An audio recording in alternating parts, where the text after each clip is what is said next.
नमस्कार विद्यार्थी मित्रांनो, निवडणुकीचं वातावरण आहे. मतदान झालेलं आहे आणि आता मला वाटतं उद्या मतमोजणी होणार आहे आणि नवीन सरकार या ठिकाणी स्थापन होणार आहे. त्यानंतर आपले जे काही सर्व प्रश्न आहेत ते या ठिकाणी क्लिअर होणार आहेत.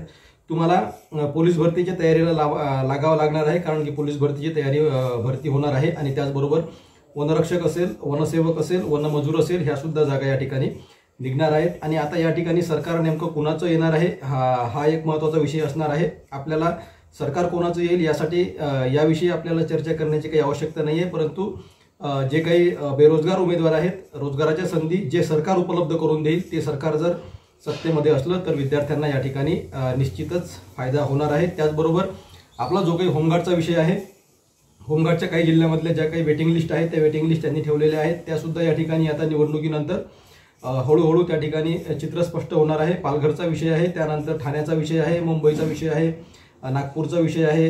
प्रत्येक जिल्ह्यामध्ये काही ना काही इश्यू आहेत. त्या कारणामुळे एक निवडणूक झाल्यानंतर जेव्हा नवीन सरकार सत्तेमध्ये येईल तेव्हा हे विषय सर्व क्लिअर होतील. आणि यामध्ये सध्याच्या परिस्थितीमध्ये जे काही एक्झिट पोल आहेत, जे काही म्हणजे कोणतं सरकार पक्षामध्ये सरकारमध्ये बसणार आहे, तर अशा प्रकारचे जे काही पोल असतात, एक्झिट पोल असतात, त्याचा एक सध्या जो एक निकष आहे तो असा आहे की महायुती या ठिकाणी पुन्हा सरकार स्थापन करू शकते असं ते सांगत आहेत. आणि आपल्यासाठी तो एक सुद्धा चांगला विषय असू शकते, कारण की जे काही कंटिन्युटी आहे ती कंटिन्युटी या ठिकाणी राहणार आहे. कारण की त्यांच्या सरकारमध्ये होमगार्ड भरती निघालेली आहे आणि त्यांच्या सरकारमध्ये होमगार्डचं जे काही राहिलेले जे कामं आहेत, वेटिंग लिस्ट संदर्भात असतील किंवा नेमणुकी संदर्भात असतील किंवा मग प्रशिक्षणासंदर्भात असतील, त्यांनीच पगारसुद्धा वाढवलेला आहे. आणि त्यांच्याच हाताने जर हे कंटिन्यू जर झाला विषय हा, तर हे चांगलीच गोष्ट असणार आहे. त्यामध्ये काही आपल्याला विचार करण्यासारखी गरज नसणार आहे. आणि महाविकास आघाडीचं जरी सरकार आलं तरी त्यांनी फक्त जे काही बेरोजगार युवक आहेत यांच्या रोजगारासाठी या ठिकाणी प्रयत्न करणं महत्त्वाचं असणार आहे.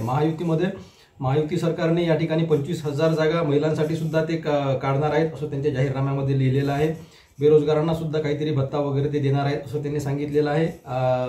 त्या कारणामुळे विद्यार्थ्यांच्या हिताचं जे काही सरकार असेल ते सरकार सध्याच्या परिस्थितीमध्ये महाविकास आघाडीने जे काही आश्वासनं दिलेले आहेत किंवा जे काही त्यांनी या ठिकाणी रोजगार भरती संदर्भात जे काही राबवलेल्या ज्या काही गोष्टी आहेत, नवीन भरती असतील त्या त्यांनी कंटिन्यू कराव्या अशी आपली त्या सरकारला या ठिकाणी विनंती असणार आहे. आणि महाविकास आघाडीचं जरी सरकार आलं तरी काही प्रश्न नाही आहे. आपल्याला कोणतेही सरकार बसलं तरी त्याविषयी आपल्याला काही करायचं नाही आहे, परंतु ते सरकार रोजगार देणारं सरकार असावं एवढाच आपला फक्त महत्त्वाचा मुद्दा असणार आहे. आणि जे काही एक्झिट पोल आहेत त्या एक्झिट पोलनुसार सांगण्यात येत आहे की महायुती आणि महाविकास आघाडी याची जी टक्कर आहे ही एकदम जबरदस्त टक्कर या ठिकाणी होत आहे.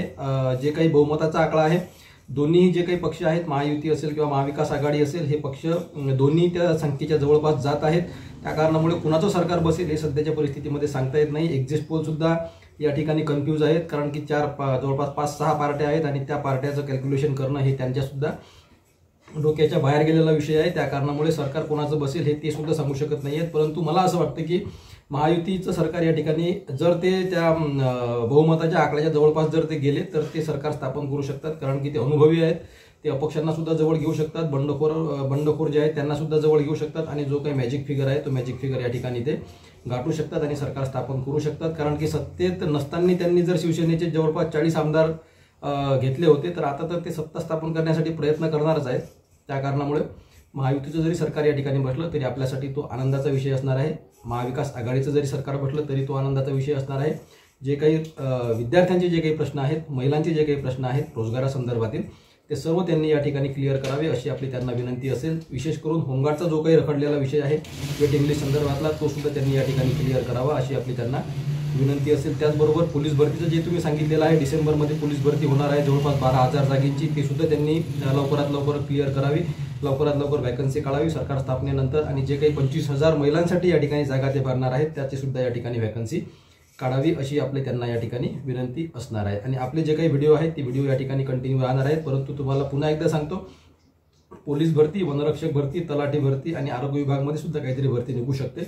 यासाठी तुम्ही तुमचा जो अभ्यास आहे हा अभ्यास व्यवस्थित सुरू ठेवा. आपल्या चॅनलवर आपण काय करतो आहे की जे काही TCS किंवा IBPSनी जे काही एक्झाम घेतलेले आहेत त्या एक्झामचे जे काही क्वेश्चन आहेत ते क्वेश्चन कशा प्रकारचे असतात, मराठी ग्रामरवर, बुद्धिमत्तेवर, जनरल नॉलेजवर, इंग्लिश ग्रामरवर या सर्व जे काही टॉपिक आहेत ते टॉपिक आपण आपल्या चॅनलवर अभ्यास जो आहे तो अभ्याससुद्धा अपलोड करत असतो. नेमके प्रश्न कसे असतात हे तुम्ही चेक करत राहा, कारण की वेळेवर तुमची या ठिकाणी धावपळ होणार नाही. कारण की तुम्ही क्लासेस जरी लावले तरी क्लासेसची जे काही एक सिक्वेन्स असतो तो सिक्वेन्स स्लो असतो, कारण की एकदम तो सिलेबस तुमच्या सर्व लक्षात येत नाही, कारण की त्यासाठी तुम्हाला 5-6 महिने जवळपास त्या ठिकाणी जाऊ शकतात. त्या कारणामुळे जे काही प्रश्न असतात परीक्षेमध्ये विचारण्यात येणारे मागील वर्षाचे जे काही प्रश्नपत्रिका असतात, प्रिव्हियस इयर क्वेश्चन पेपर आपण ज्याला म्हणतो, ते सुद्धा तुम्ही चेक करत राहा. ते आपल्या चॅनलवर सुद्धा उपलब्ध आहेत. आपण दररोज शॉर्टच्या माध्यमातून किंवा लॉंग व्हिडिओच्या माध्यमातून हे टाकण्याचा या ठिकाणी प्रयत्न करणार आहोत. ओके, धन्यवाद, थँक्यू.